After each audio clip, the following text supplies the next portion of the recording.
The last part for my exam is to compare the education between El Salvador and China.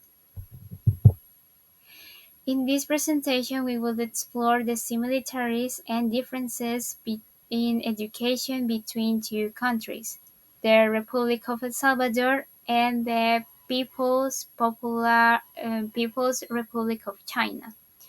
And we will also give a recommendation that El Salvador can take on account to improve their education for all the schools. The first thing that we will explore are the similarities that both countries have in common.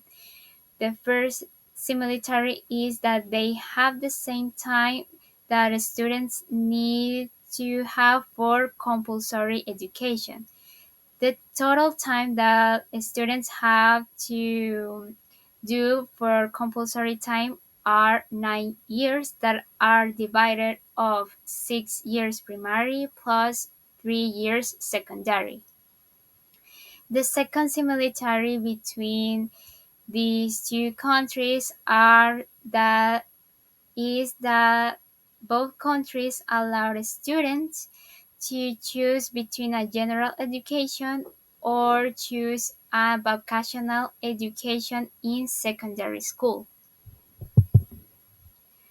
Now we will going to explore the differences between the education of these two countries.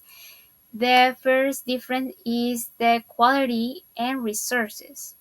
China generally has better funded schools, highly trained teachers, and higher literacy rates.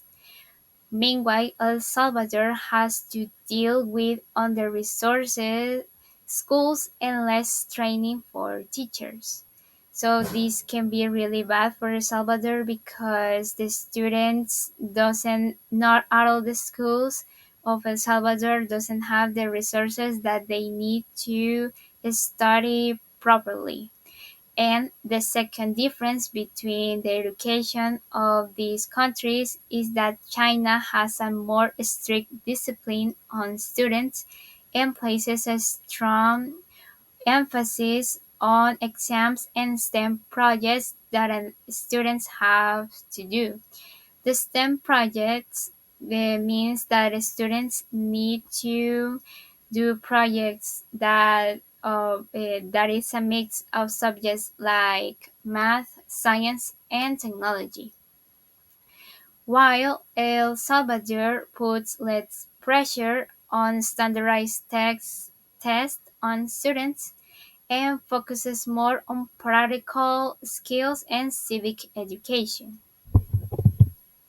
And now, before we can end this presentation, how can education in El Salvador be improved?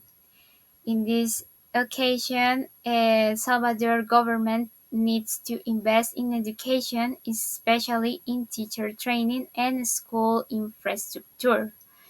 And this is even more important in rural areas to ensure that all of the students have the opportunity to study with proper resources and qualified teachers so they can have all of the resources that they need to have a better education.